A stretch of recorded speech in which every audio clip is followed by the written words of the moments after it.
Vis dar netyla vasarą kilęs triukšmas dėl stojamųjų egzaminų į Vilniaus universitetą tvarkos. Mokslo metai prasidėjo, aistros po truputėlį rimsta, vadinasi, visi, kam reikėjo, įstojo. Apie stojimo į aukštąsias mokyklas problemas mes ir kalbame su stojamųjų egzaminų komisijos pirmininku, profesoriumi Povilu Rapalioniu. Labą dieną. Gaudiamus igitur, vivat et respublika, et kviiliam regunt. O matau, jūs taip atsigavęs po triukšmingų stojamųjų egzaminų? Taip. Šiais metais jau gerokai pasimokėm, kaip sakoma, mokslo šaknys brangios, užtat vaisiai pigūs. Kalbėdamas apie brangias mokslo šaknis, turėjote omeny, kad mokslas bus mokamas? Taip, mokslas šviesa, o už šviesą reikia mokėti. O koks bus tas mokestis? Mokestis už mokslo šviesą bus 3 tarifų. Pirmasis dieninis, jis brangiausias.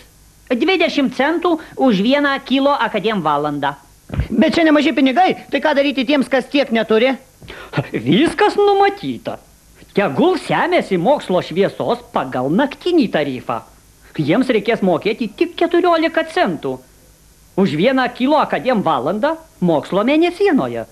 O ką daryti tiems besimokantiems, kurie, tarkim, 3 kurse nebeišgali susimokėti? Atkirpsime mokslo šviesos kabelį. Jeigu nori mokytis ir dar kartą mokytis, reikia mokėti ir dar kartą mokėti. Na, o kokie jūsų santykiai su dabartiniais studentais? O, labai šilti, tiesiog tėviški. Mes į studentiją žvelgiame kaip į ganomasias aveles, o į stojančiųjų tėvus kaip į melžiamas karves. Girdėjome, viena tokia karvė siūlė universitetui už savo dukros įstojimą 1 milijono litų lengvatinį kreditą. Ar tai tiesa? Taip. Ir kuo tai baigėsi? Neįstojo. O kodėl? Ką reiškia 1 milijonas universitetui? Vat man būtų pasiūlę tą 1 milijoną. Būtų ne tik įstojusi, bet ir diplomą gavusi per 3,3 sekundės. Kodėl būtent per 3,3 sekundės? Oi, tamsta. Mokslas šviesa? Taip. Na taip.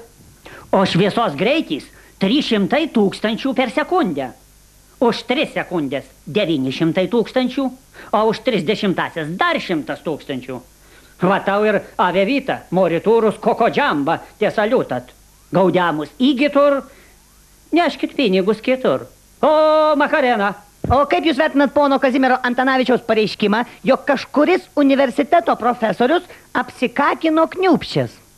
Žinote, man ant šio pareiškimo nusispjaut, net ir kniūpščiam. Čia, kaip sakoma, kuo pats kvepia, tuo ir kitą tepa. Ponui Antanavičiui jau seniai derėtų skirti kyšininką nuo šikininko. Ir Seimui jau laikas suprasti, kad ne tik studentas, bet ir profesorius nepiemuo. Žalas vyras!